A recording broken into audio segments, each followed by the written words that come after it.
हाँ भी चैंपियंस, क्या हाल है सबके। तो वर्क पावर एंड एनर्जी का लेक्चर नंबर फर्स्ट है आज, ठीक है। तो इसमें हम पढ़ने वाले हैं आज डेफिनेशन ऑफ वर्क। वर्क क्या होता है, conservation of mechanical energy, conservative and non conservative forces, work energy theorem और numericals based on about topics. तो जितने ये टॉपिक पढ़ेंगे उनके ऊपर बेस्ड न्यूमेरिकल्स भी करने हैं हम, ठीक है। तो ये सब के लिए IIT JEE neat and board exams के लिए, तो पढ़ते रहो साथ में, ठीक है। तो बढ़ेंगे हम नेक्स्ट अपना टॉपिक की ओर, जो कि है डेफिनेशन ऑफ वर्क। तो जो वर्क है अपना फिजिक्स में कैसे डिफाइंड है, तो उसकी डेफिनेशन लिख देता हूं मैं यहाँ पे। तो वर्क इज डिफाइंड एज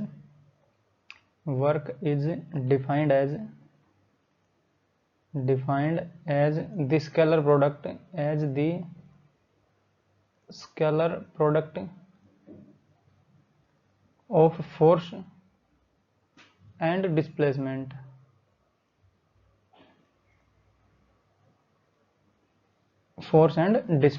ठीक है। तो स्केलर प्रोडक्ट और डॉट प्रोडक्ट ये और वेक्टर प्रोडक्ट तो आता ही होगा। तो ऊपर टाइप करना scalar product the champions institute, मिल जाएगा इसका लेक्चर, ठीक है। तो ये डिफाइंड कैसे है, work is defined as scalar product of force and displacement. तो एक स्केलर प्रोडक्ट यानी यहाँ पे रखा जाएगा वर्क बराबर हो जाएगा डॉट प्रोडक्ट या स्केलर प्रोडक्ट, तो एफ और डॉट ds, ठीक है। तो जो डिस्प्लेसमेंट है उसको मैंने ds बोल दिया। ये है डॉट प्रोडक्ट अपनी, और वर्क एक स्केलर क्वांटिटी है, ठीक है। तो वर्क है यहाँ पे स्केलर प्रोडक्ट, पता है ना, जब दो वेक्टर प्रोडक्ट मिलके स्केलर बनाए, जैसे वर्क एक स्केलर क्वांटिटी है और ये दोनों अपने वेक्टर हैं, तो इनके जो प्रोडक्ट आएगी वो आएगी स्केलर, और स्केलर के नाम से इसको स्केलर प्रोडक्ट दिया है।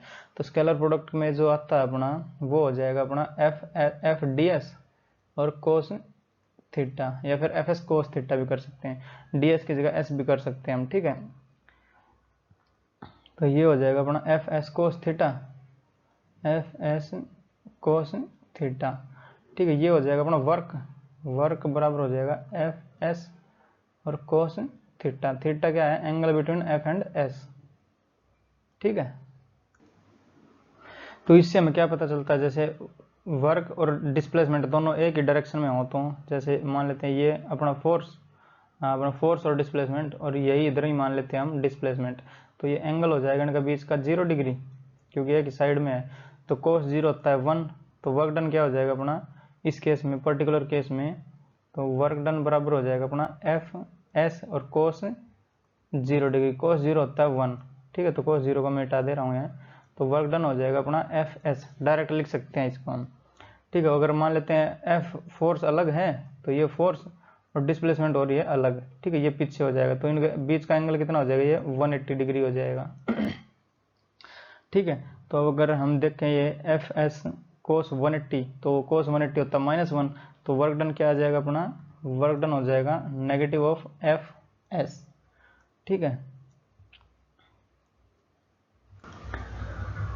तो ये तो पता होगा, जैसे दो अपने वेक्टर हैं उनके बीच का एंगल कैसे लेते हैं, या तो टेल टू टेल जुड़े हों या फिर हेड टू हेड जुड़े हैं, तभी उनके बीच का एंगल माना जाता है। जैसे ये टेल टू टेल जुड़े हैं यहाँ पे, तो ये हो जाएगा 180 अगर इसको मैं हेड टू हेड जोड़ूंगा तो ये जो एरो है ये एफ वाली वो इसके ऊपर ही आ जाएगी, तो जब ये एंगल होएगा इसका 0, ठीक है। ये दिखाया है 0 क्योंकि एफ और एस के बीच का एंगल 0 है, क्योंकि एक ही डायरेक्शन में है ना ये सेम, तो सेम डायरेक्शन मतलब 0 डिग्री, अपोजिट डायरेक्शन मतलब 180 डिग्री, ठीक है। तो ये सब आना चाहिए, वेक्टर का ज्ञान होना चाहिए अब। और मान लेते हैं जो ये वर्क डन एफ और एस के बीच का एंगल 90 डिग्री, तो वर्क डन हो जाएगा अपना 0।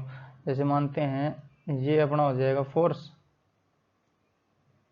और ये मान लेते हैं डिस्प्लेसमेंट हो जाएगा एस, और ये एफ, तो एंगल हो जाएगा 90 degree, F S cos 90 degree, cos 90 होता है 0, तो वर्क डन आ जाएगा अपना 0, ठीक है। परपेंडिकुलर में कोई वर्क डन नहीं होता। जैसे अगर इसका एक और एग्जाम्पल लें हम, कोई ब्लॉक है, मान लेते हैं हम अपने पास एक ब्लॉक है मास m का, और इस पर कुछ इस प्रकार से फोर्स F लग रही है, ठीक है। और ये एंगल थीटा पे है, तो ये एंगल मान लिया हमने थीटा, और डिस्प्लेसमेंट मान लेते हैं हम, ये जैसे इधर खींचेगा तो इधर ही डिस्प्लेसमेंट होएगी इसकी, तो ये S मान लेते हैं इधर ही। तो जो F का वो कंपोनेंट आएगा जो कि S को सपोर्ट करेगा, तो जैसे दो कंपोनेंट बनेंगे एफ के, एक तो ये हो जाएगा एफ कोस थीटा जो कि अलोंग रहेगा अपना डिस्प्लेसमेंट के एफ कोस थीटा, और एक हो जाएगा एफ साइन थीटा ऊपर वाला, तो ये हो जाएगा अपना एफ साइन थीटा। तो जो f का वो कंपोनेंट है जो कि s के डायरेक्शन में है, तो इससे भी वर्क डिफाइंड हो सकता है। जैसे एफ एस कोस थीटा है ये, तो इसको हम लिख सकते हैं वर्क डन बराबर हो जाएगा f कोस थीटा और इंटू s हो जाएगा, क्योंकि जो s क्या है, जो f कोस थीटा है वो f का कंपोनेंट है s के डायरेक्शन में, ठीक है।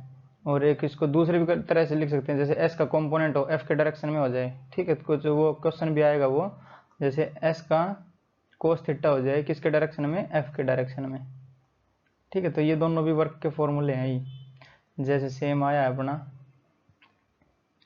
इसके क्वेश्चन करवाएंगे ना तब एक बार s कोस थीटा हो जाएगा और f के डायरेक्शन में, ठीक है। जब f नहीं आ पाएगा ना s के डायरेक्शन में, जैसे इसमें तो आ रहा है ये f कोस थीटा s के डायरेक्शन में आ रहा है, अगर नहीं आ पाएगा तो हम ये s वाला कंपोनेंट उठा के f के डायरेक्शन में रख सकते हैं, ठीक है। तो इसका क्वेश्चन देख लेते हैं। तो क्वेश्चन दिया हमें find work done by external force F, जो कि हमने ये अप्लाई करा 15 न्यूटन का, and frictional force on mass 10 kg, ये 10 kg का मास है, इस पे frictional force and external force का वर्क डन बताना है व्हेन डिस्प्लेस्ड बाय 5 मीटर। तो जब ये यहाँ पे था और इसको खींच के ले गए 5 मीटर दूरी पे, तो अब बताना हमें एक तो एक्सटर्नल फोर्स से कितना वर्क डन हुआ और एक अपना फ्रिक्शनल फोर्स से कितना वर्क डन हुआ, ठीक है। तो इसका सोल्यूशन हो जाएगा, जैसे वर्क डन हो जाएगा तो वर्क डन बराबर है एफ एस और कोस थीटा, जैसे दोनों एक डायरेक्शन में है, जैसे 50 न्यूटन भी उधर ही लग रहा है और जो डिस्प्लेसमेंट है वो भी एक ही साइड में, तो इनका एंगल हो जाएगा 0 डिग्री, तो कोस 0 हो जाएगा 1 और एफ एस को एज इट इज लग देंगे। तो वर्क डन बराबर हो जाएगा एफ है अपना 50 और इंटू डिस्प्लेसमेंट है 5, तो कितना हो जाएगा 5 पंजे 25, तो 250 जूल, ठीक है। 250 जूल इसका आंसर हो जाएगा पहले वाले का। और क्या है और बताना हमें फ्रिक्शनल फोर्स का, तो जैसे ये ब्लॉक आगे बढ़ेगा तो फ्रिक्शन आएगा, इसका मोशन को अपोज करना, तो फ्रिक्शन लगेगा पीछे की तरफ, ठीक है। ये लगेगा अपना फ्रिक्शन, और जब फ्रिक्शन मैक्सिमम, ये बॉडी जब चलेगी जब फ्रिक्शन मैक्सिमम लग जाएगा, ठीक है, जो कि पिछले लेक्चर्स में मैंने करवाया है इसको, तो एफ लिमिटिंग लगाना पड़ेगा यहाँ पे। तो एफ लिमिटिंग, और एफ लिमिटिंग की वैल्यू होती है सेकंड पार्ट, और ये मान लेते हैं अपना फर्स्ट पार्ट। तो एफ लिमिटिंग वो होता है म्यू टाइम्स एन, और म्यू क्या है यहाँ पे, म्यू दिया 0.1, और नॉर्मल रिएक्शन क्या हो जाएगा, जैसे अगर 10 kg की एफबीडी बनाए हम यहाँ पे, तो 10 kg का 10g तो नीचे लगेगा ग्रेविटी वाला, और एक नॉर्मल रिएक्शन लगाएंगे सरफेस इसके ऊपर की ओर, तो नॉर्मल रिएक्शन हो जाएगा अपना 10g के बराबर, क्योंकि जो 10 kg का मास है ना तो ऊपर जा रहा है ना नीचे जा रहा है। जैसे इसकी अगर एफबीडी बनाए हम 10 kg की, तो एक तो हो जाएगा 10g नीचे की तरफ, और एक हो जाएगा नॉर्मल रिएक्शन जो कि सरफेस लगाएगा ये, क्योंकि ये वाला सरफेस इस पर नॉर्मल रिएक्शन लगाएगा, ठीक है। तो ये ना तो ये हवा में उड़ रहा है ना ये नीचे धंस रहा है, तो ये नॉर्मल रिएक्शन बराबर हो जाएगा 10g के या फिर mg के, ठीक है। और ये अपना फोर्स है 50 न्यूटन का। तो एफ लिमिटिंग बराबर हो जाएगा, म्यू है अपना 0.1 और नॉर्मल रिएक्शन हो जाएगा 10g के, तो g की वैल्यू भी 10 रख देता हूँ मैं, तो एक जीरो से एक जीरो कट जाएगी अपनी, बचेगा क्या एफ लिमिटिंग, एफ लिमिटिंग बचेगा अपना 10 न्यूटन, ठीक है। तो जितना जो ये फ्रिक्शन था अपना लग सकता था पीछे की ओर वो 10 न्यूटन लगा, और 50 न्यूटन एक्सटर्नल फोर्स लगा है तो बॉडी मोशन करेगी, ठीक है। तो 10 न्यूटन की वजह से देख लेते हैं कितना क्या होगा, तो 10 न्यूटन लग रहा है इधर, और डिस्प्लेसमेंट हो रही है 5 मीटर की उधर हो रही है, तो जो 180 डिग्री हो जाएगा इनका एंगल, तो वर्क डन हो जाएगा अपना माइनस का एफ एस लगा सकते हैं हम, माइनस एफ एस क्यों लगाया, क्योंकि एफ एस कोस थीटा है और कोस थीटा 180 डिग्री हो जाएगा, क्योंकि फ्रिक्शन इधर है और डिस्प्लेसमेंट इधर हो रही है, ठीक है। तो कोस 180 माइनस होता है, तो वर्क डन बराबर हो जाएगा, फोर्स है फ्रिक्शन फोर्स है 10 न्यूटन की, और इंटू डिस्प्लेसमेंट है 5 का, और नेगेटिव का साइन है, तो ये हो जाएगा माइनस का 50 जूल, ठीक है। ये अपना आंसर हो जाएंगे इसके दोनों। एक तो ये वर्क डन एक्सटर्नल फोर्स से आएगा 250 जूल, और एक वर्क डन आएगा अपना माइनस का 50 जूल फ्रिक्शन की वजह से, ठीक है। एक दो क्वेश्चन और देख लेते हैं इसके। तो क्वेश्चन दिया हमें find work done by gravitational force, तो जो इस पे ग्रेविटेशनल फोर्स लगेगा उसका वर्क डन बताना है, एंड नॉर्मल रिएक्शन लगेगा उसका वर्क डन बताना है। ठीक है, तो जैसे अगर मैं देखूँ यहाँ पे जो ग्रेविटी है वो वर्टिकली डाउनवर्ड लगेगी, तो इसमें लगाता हूँ बीडी बनाता हूँ एक बार इसकी में, तो एम पे एक फोर्स लगेगा एम जी नीचे की ओर। ठीक है, और जैसे ये 90 डिग्री है तो ये वाला हो जाएगा अपना 90 माइनस थीटा। ठीक है, और ये लेंथ दी हमें एल, तो ये 90 माइनस थीटा, तो एम जी का ये वाला कंपोनेंट क्या हो जाएगा, एम जी कोस 90 माइनस थीटा, और कोस 90 माइनस थीटा होता है साइन थीटा, तो ये हो जाएगा अपना एम जी साइन थीटा, और जो इसके परपेंडिकुलर आएगा वो हो जाएगा अपना एम जी कोस थीटा। ठीक है, तो इसकी डायरेक्शन में कर देता हूँ मैं एम जी साइन थीटा, और एक इसके परपेंडिकुलर आएगा वो आएगा एम जी कोस थीटा। ठीक है, अब क्या है, जैसे ये लेंथ हमें दी है एल, तो जो ये मास है यहाँ पे रखा है एल लेंथ को ट्रेवल करेगा और ये यहाँ पे पहुंच जाएगा, तो हमें वर्क डन बाय ग्रेविटी बताना है। तो जो ग्रेविटी फोर्स है अपना एम जी साइन थीटा की वजह से ये इधर गिरेगा, और एम जी साइन थीटा ही वो फोर्स का कंपोनेंट है, और लेंथ दे दी हमें एल। ठीक है, तो वर्क डन कितना हो जाएगा, वर्क डन अपना हो जाएगा एफ एस और कोस 0 डिग्री, क्योंकि ये दोनों एक ही डायरेक्शन में है, लेंथ भी इधर ही है और फोर्स भी इधर ही है, तो एफ एस हो जाएगा ये एफ एस कोस 0 डिग्री यानी 1, तो वर्क डन बराबर हो जाएगा एफ है अपना एम जी और साइन थीटा, और जो डिस्प्लेसमेंट है वो है एल, तो वर्क डन होएगा अपना M G L sine theta. ठीक, ये अपना हो जाएगा आंसर इसका। अब जो हमें थीटा दे दे, जैसे इंक्लाइंड का थीटा दे देगा ये वाला, ठीक, एम दे देगा इसका और लेंथ दे देगा, तो हम बता देंगे वर्क डन कितना होएगा। तो ये फर्स्ट पार्ट हुआ अपना, और दूसरा पार्ट क्या है, नॉर्मल रिएक्शन बताना है। तो नॉर्मल रिएक्शन जो ये सरफेस है मास एम पे लगा के कुछ इस प्रकार से, जो कि इस पे नॉर्मल रहेगा। ठीक है, ये नॉर्मल रिएक्शन, तो नॉर्मल रिएक्शन और ये जो डिस्प्लेसमेंट है वो 90 डिग्री पे ही चलेगी। जैसे मास यहाँ पे आया तो सरफेस लगाएगा नॉर्मल, और लेंथ रहेगी इधर ही, तो जो नॉर्मल और लेंथ के बीच का जो एंगल आएगा वो आएगा 90 डिग्री। जैसे ये 90 डिग्री आ रहा है तो कोस 90 हो जाएगा 0, तो work done by normal force हो जाएगा अपना 0। ठीक है, work done by normal force बराबर हो जाएगा 0 पे। क्यों, क्योंकि एफ एस और कोस 90 डिग्री बन रहा है वर्क डन। ठीक है, कोस 90 होता है अपना 0।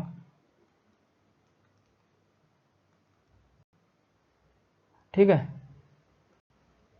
तो ये इन दोनों के आंसर हो जाएंगे। बढ़ेंगे नेक्स्ट क्वेश्चन की ओर। तो क्वेश्चन दिया हमें find work done by applied force F, तो हम ये फोर्स अप्लाई कर रहे हैं इस पे, जो कि मास एम पे लगा के हम इसको उठा के ले गए यहाँ पे, तो फोर्स की डायरेक्शन तो सेम ही रहेगी, इधर ही लगा रहे हैं हम। ठीक है, तो जो ये रेडियस हो गया और ये एंगल हो गया थीटा अपना, तो हमें बताना है फोर्स ने कितना काम करा यहाँ पे। ठीक, तो इसका सोल्यूशन देख लेते हैं। जैसे इसकी डिस्प्लेसमेंट देखें तो ये मास पहुंचा है यहाँ से यहाँ पे, तो डिस्प्लेसमेंट हो जाएगी इसकी यहाँ से यहाँ तक। ठीक, तो अगर ये वाला एंगल पता चल जाए हमें, तो एफ का ये कंपोनेंट यहाँ पे रख के हम निकाल सकते हैं, बट ये एंगल कैसे पता चलेगा, पता ही नहीं चलेगा ये, तो हम इसके जो ये डिस्प्लेसमेंट लिख देता हूँ यहाँ पे इसको डिस्प्लेसमेंट। तो अब देख लेते हैं डिस्प्लेसमेंट का कंपोनेंट देख लेते हैं, जो कि वर्क डन होता है अपना, वर्क डन बराबर होता है F cos theta into S, और क्या होता है F S cos theta into F. ठीक है, तो ये होगा force in the direction of displacement, force in the direction of displacement. ठीक, और जो ये वाला होएगा ये हो जाएगा अपना displacement in the direction of force, in the direction of force. ठीक है, या फिर बोल सकते हैं हम फोर्स का वो कंपोनेंट जो कि एस की डायरेक्शन में है, या फिर एस का वो कंपोनेंट जो कि एफ के डायरेक्शन में है, तो हम यहाँ पे ये वाला यूज कर सकते हैं। ठीक है, ये वाला हम यहाँ पे इजीली यूज कर सकते हैं। क्यों, जैसे ये आर है और ये थीटा, तो ये वाला कंपोनेंट क्या होएगा इसका, आर कोस थीटा, कहाँ तक, यहाँ तक। अगर मैं इसको डॉटेड लाइन में दिखाऊं, ठीक है, तो आर का ये वाला कंपोनेंट हो जाएगा अपना आर कोस थीटा, और जो ये वाला हो जाएगा ये हो जाएगा आर साइन थीटा, क्योंकि परपेंडिकुलर है। तो ये हो जाएगा अपना आर साइन थीटा, ठीक। और क्या चाहिए हमें, displacement in the direction of force, तो फोर्स की डायरेक्शन ये है और डिस्प्लेसमेंट भी यही हो जाएगी, इसी की डायरेक्शन में है ये। तो अगर वर्क डन निकालें हम, वर्क डन बराबर हो जाएगा अपना आर साइन थीटा और इनटू एफ। तो ये हमारा इसका आंसर हो जाएगा। इसमें ये लॉजिक लगाना था बस। जैसे यहाँ पे ये डिस्प्लेसमेंट हमें मिली नहीं, तो अगर ये थीटा मिल जाता तो फिर एफ का ये वाला कंपोनेंट यहाँ पे रख देते और थीटा कर लेते, पर यहाँ पे थीटा निकालना मुश्किल है, ठीक। और बट ये जो अपना काम बन रहा है इससे, जैसे आर साइन थीटा है in the direction of F ही है, तो एस का वो कंपोनेंट, जैसे ये वाला कंपोनेंट हो जाएगा इसका वो कंपोनेंट जो कि एफ के डायरेक्शन में है, तो एफ के डायरेक्शन में यही है, ठीक है।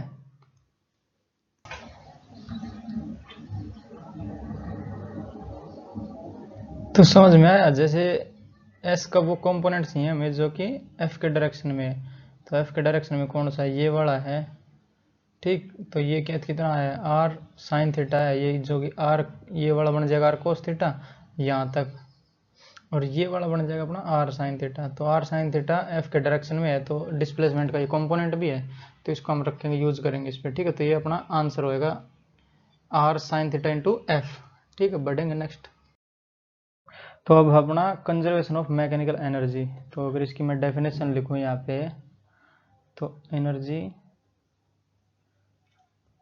Can neither be created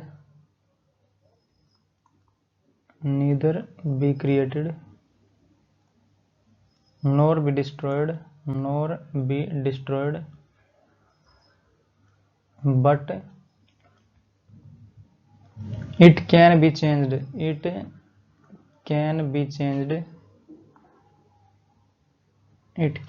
changed from one form of energy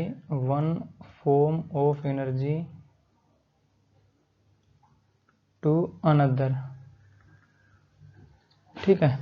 तो एनर्जी क्या है ना, तो उसको हम क्रिएट कर सकते हैं ना इसको डिस्ट्रॉय कर सकते हैं, but it can be changed from one position of energy to another, ठीक है, one form of energy to another form.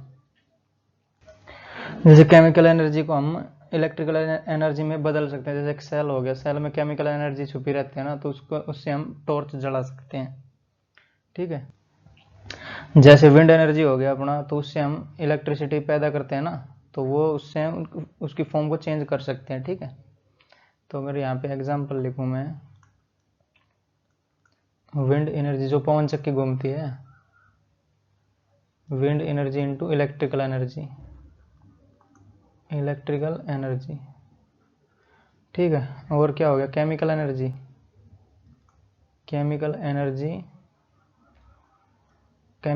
को इलेक्ट्रिकल एनर्जी, ठीक है। और एग्जांपल देखा था इसका, वो जो इलेक्ट्रिकल इंजन आता है आजकल, इलेक्ट्रिक इंजन, या फिर जो अपनी रेलगाड़ी आ रही है आजकल इंजन वाली, इलेक्ट्रिक इंजन, वो करता है किसको, इलेक्ट्रिकल एनर्जी को करता मैकेनिकल एनर्जी में,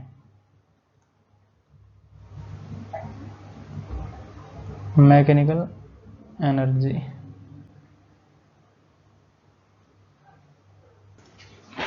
तो इसी को बेस मान के इसका फॉर्मूला बना है, वो है U इनिशियल और प्लस K इनिशियल बराबर हो जाएगा U फाइनल और प्लस K फाइनल, ठीक है।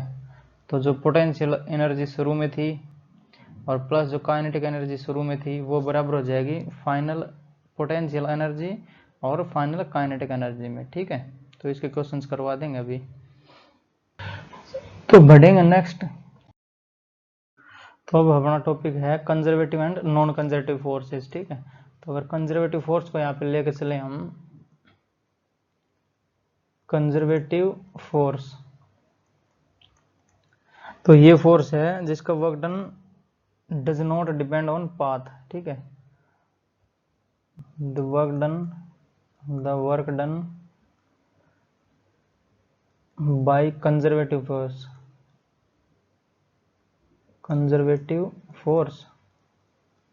does not depend upon path, ठीक है। पाथ पे डिपेंड नहीं करता, वो डिपेंड करता है सिर्फ इनिशियल एंड फाइनल पोजीशन पे। Only depends upon initial and final position,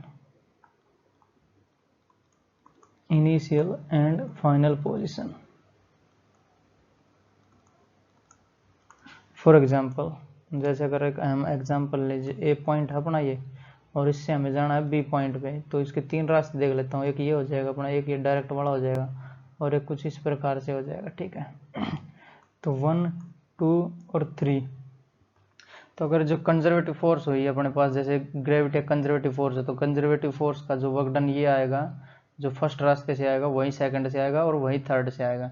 तो कंजर्वेटिव फोर्स का रास्ते पर डिपेंड नहीं करती। Conservative force does not depend upon path, ठीक है। पाथ कौन सा भी हो वो डिपेंड करती है सिर्फ initial position and final position.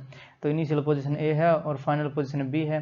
तो हमें ए से बी की तरफ 3 रास्ते दिए हैं, मान लेते हैं ये 1, 2 और 3। तो तीनों में अगर कंजर्वेटिव फोर्स है तो सेम वर्क डन आएगा, ठीक है। तो हम जो फर्स्ट और थर्ड है उसकी बजाय हम ये डायरेक्ट ये भी निकाल सकते हैं ना, ए और बी से जाने वाला जो दूसरा रास्ता है वो अपने लिए सरल है, इजी रास्ता है, तो इससे हम निकाल सकते हैं। तो वो तीनों से ही सेम आएगा, तीनों से निकालने की जरूरत नहीं पड़ेगी फिर अगर कंजर्वेटिव फोर्स है तो work done by first path बराबर हो जाएगा work done by second path बराबर हो जाएगा work done by third path. क्यों? क्योंकि इसका इनिशियल और फाइनल पोजीशन सेम है, ठीक है। तो इसके जो एग्जांपल हो जाएंगे वो अपना एक तो हो जाएगा अपना ग्रेविटेशनल फोर्स, एक दूसरा हो जाएगा अपना स्प्रिंग फोर्स भी कंजर्वेटिव फोर्स है, और तीसरा हो जाएगा अपना इलेक्ट्रोस्टैटिक फोर्स,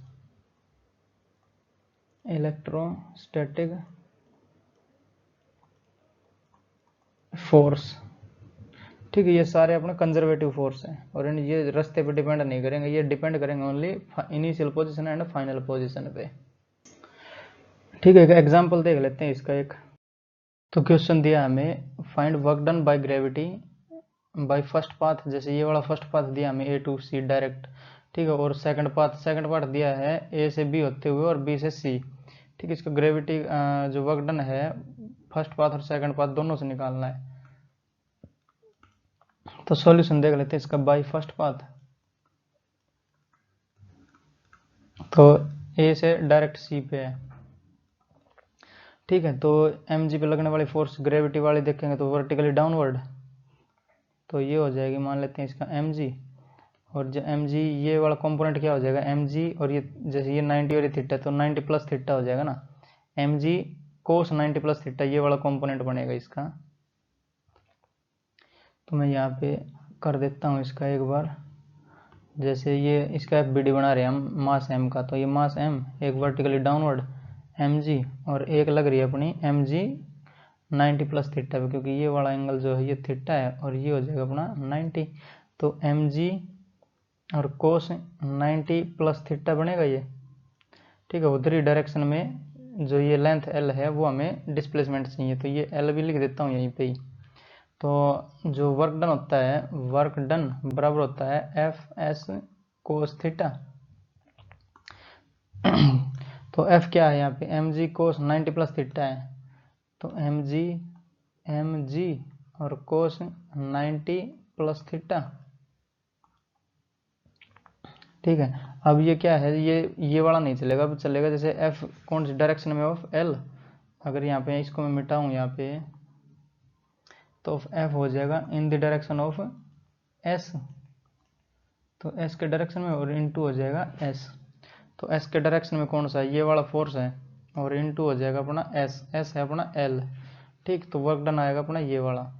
तो वर्क डन बराबर हो जाएगा mg, और कोस 90 plus theta, 90 plus theta change होएगा बट देखना पड़ेगा साइन क्या है। तो 90 प्लस थीटा यानी सेकंड क्वाड्रेंट, ऐसे ये देखें हम first quadrant, second quadrant, third और फोर्थ। ठीक है, तो 90 प्लस थीटा आ जाएगा अपना सेकंड क्वाड्रेंट में। तो सेकंड क्वाड्रेंट पे कोस नेगेटिव रहता है तो यहाँ पे नेगेटिव लग जाएगा एक, तो ये हो जाएगा माइनस का साइन थीटा और इनटू हो जाएगा एल। तो अगर वर्क डन लिखें हम तो एम जी एल और साइन थीटा, और ये भी नेगेटिव सारा।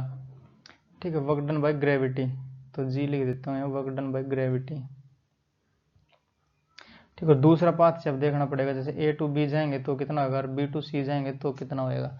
जैसे ए टू बी जाएंगे तो वर्टिकली डाउनवर्ड और डिस्प्लेसमेंट हो जाएगी इधर, तो ये वाला एंगल हो जाएगा अपना जीरो, तो कोस जीरो हो जाएगा जीरो, करेक्शन ये 90 डिग्री कोस 90 हो जाएगा जीरो। तो ये वाला वर्क डन तो कुछ काम आएगा नहीं, जैसे ग्रेविटी नीचे और जो डिस्प्लेसमेंट हो रही है वो हो रही है पहले इसके परपेंडिकुलर, तो ये 90 डिग्री कोस 90 हो जाएगा जीरो।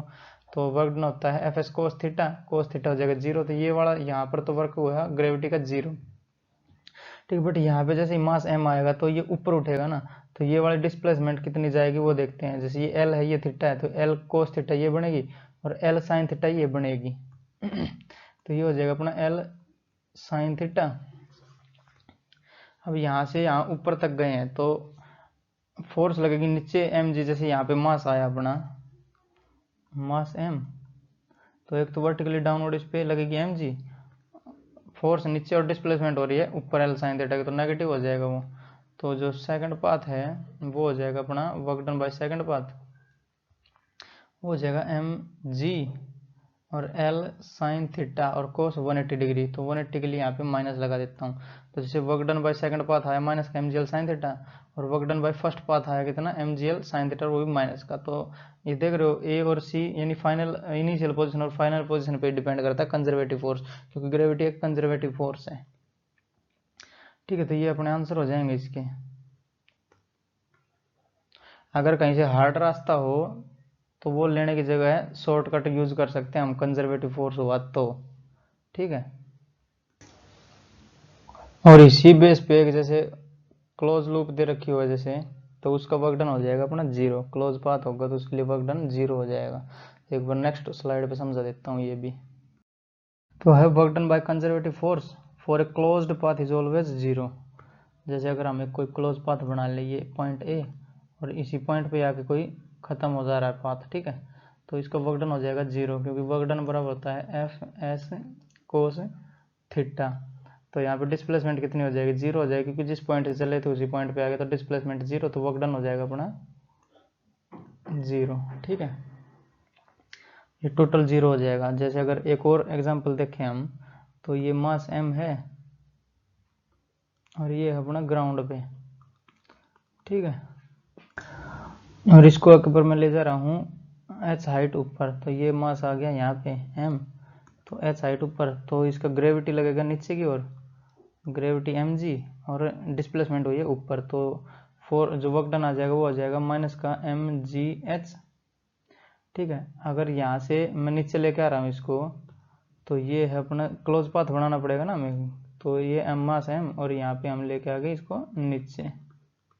ठीक है, एम मास, तो जो ग्रेविटी है वो तो डाउनवर्ड ही रहेगी। अगर यहाँ से देख रहे हैं तो ग्रेविटी नीचे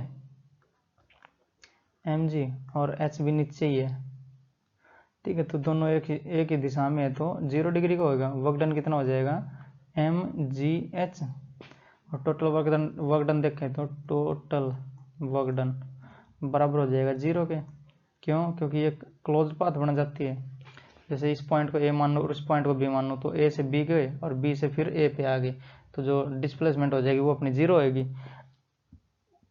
ठीक है, जाने के लिए माइनस का एम जी एच और आने के लिए प्लस का एम जी एच, तो दोनों को जोड़ेंगे तो सर्कुलर क्लोज पाथ बनेगी ना, तो जीरो आ जाएगा ये। तो total work done from A to B और बी टू ए, ये हो जाएगा अपना जीरो। ठीक है, अगर ग्रेविटी एक कंजर्वेटिव फोर्स है तो इसलिए इसका लूप का या फिर क्लोज्ड पाथ भी इसके लिए यूज कर सकते हैं हम। क्लोज्ड पाथ इसके लिए जो वर्क डन होएगा वो जीरो होएगा कंजर्वेटिव फोर्स का। ठीक है, अब बढ़ेंगे अपने नॉन कंजर्वेटिव फोर्स की तरफ। तो अपना नॉन कंजर्वेटिव फोर्स, ठीक है, ये क्या होती है, तो except conservative force, except conservative force या forces, all forces are non conservative except conservative, all are non conservative. ठीक है, जैसे अपना फ्रिक्शन हो गया। ठीक, तो इसके अगर एक और इसके बारे में लिखें तो हम, जैसे फ्रिक्शन दोनों साइड लगेगा तो अपना कंजर्वेटिव नहीं हुआ, तो इसके जो अपना क्लोज पाथ होएगा उसमें वर्क डन 0 नहीं होएगा। तो work done for close path, for closed path बराबर नहीं होएगा 0 के, क्योंकि फ्रिक्शन आ गया ना, फ्रिक्शन दोनों साइड लगेगा। इसका एग्जांपल बताऊंगा। ठीक है, जैसे ये अपने पास रखा है बॉक्स मास m का, और इसको हम यहाँ खींच रहे हैं फोर्स F लगा के, जो फ्रिक्शन लगेगा वो कुछ लगेगा इस प्रकार से, फ्रिक्शन पीछे की ओर लगेगा।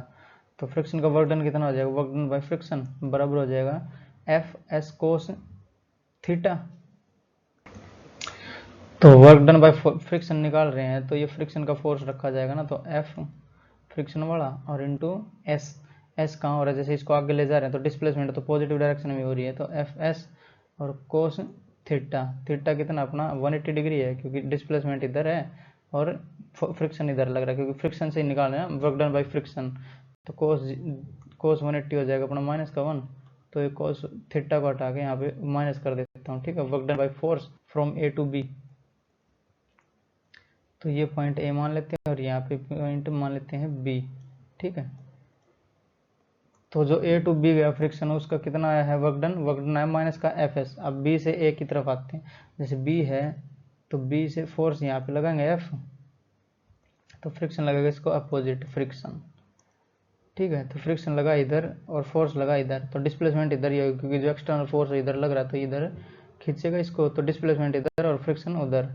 तो from work done by friction from B to A वो कितना हो जाएगा एफ और इंटू एस, और वो भी माइनस का हो जाएगा क्योंकि 180 बन रहा है ना, जैसे फ्रिक्शन इधर है डिस्प्लेसमेंट इधर है, तो एंगल आ जाएगा 180 डिग्री का।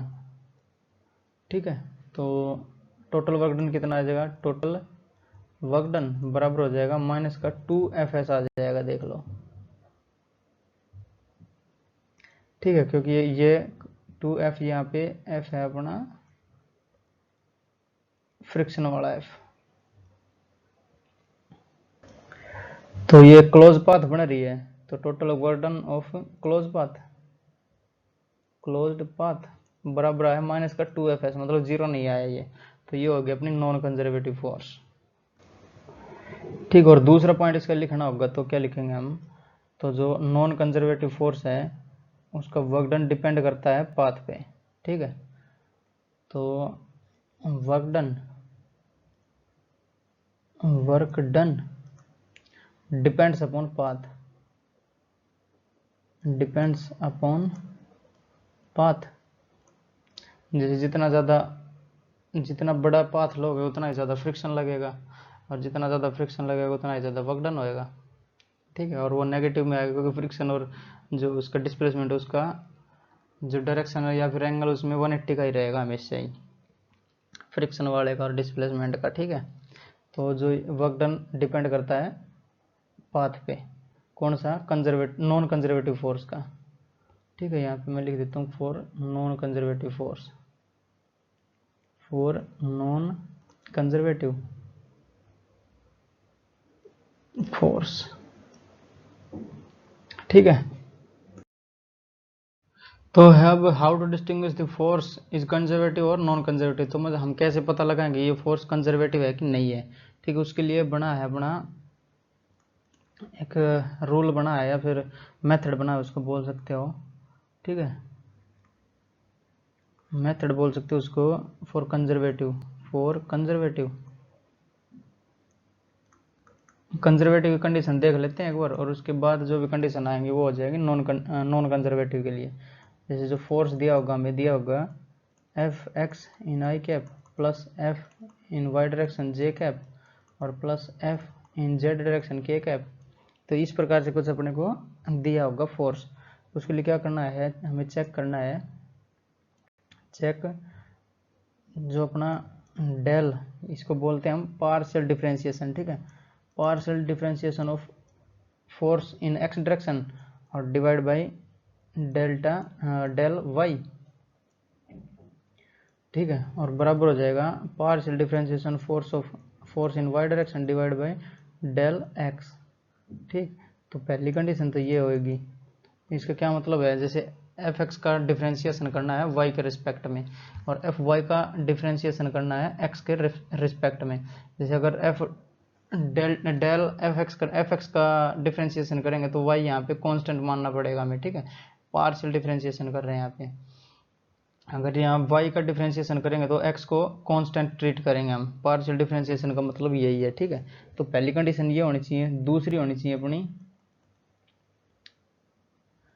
Partial differentiation of x, partial differentiation of force in x direction divide by partial difference divide by del z, और बराबर होना चाहिए del F Z divide by del x, ठीक। और जो थर्ड कंडीशन बनेगी अपनी, थर्ड बनेगी del F Y divide by del Z बराबर हो जाएगा del F Z divide by del Y. तो अगर तीनों कंडीशन सेटिस्फाई हुई तो फोर्स हो जाएगा अपनी conservative. If all three conditions are satisfied then force is conservative, ठीक है। इसके अलावा रह जाएंगे अपनी नॉन कंजर्वेटिव सारी, जैसे partial differentiation of X with respect to Y. तो अगर एक्स का डिफरेंशिएशन करेंगे हम तो वाई को कांस्टेंट मानेंगे, ठीक है। अगर वाई का करेंगे तो एक्स को कांस्टेंट मानेंगे, एक्स का करेंगे तो जेड को कांस्टेंट, जेड को करेंगे तो एक्स को कांस्टेंट, वाई का करेंगे तो जेड को कांस्टेंट, जेड का करेंगे तो वाई को कांस्टेंट, ठीक है। ये तीनों जैसे ये बराबर होना चाहिए, ये बराबर होना चाहिए, ये बराबर, अगर ये तीनों बराबर हो जाएंगे तो हमारा फोर्स हो जाएगा कंजर्वेटिव। और इसके अलावा जो भी कंडीशन बनेगी वो नॉन कंजर्वेटिव फोर्स होएगा फिर। तो इसका क्वेश्चन देख लेते हैं इसका एक बार। क्वेश्चन दिया हमें, एफ दिया है एक्स आई कैप प्लस वाई जे कैप, देन एफ बताना हमें क्या है, कंजर्वेटिव है या नॉन कंजर्वेटिव है। तो इसका सोल्यूशन है जैसे हमने पिछले बार करा था थर्ड से, तो delta F X divide by delta Y बराबर होना चाहिए, इसको डेल बोलते हैं वैसे तो, del F Y by del X, ठीक है। पहली कंडीशन तो ये होएगी और दूसरी कंडीशन थी अपनी,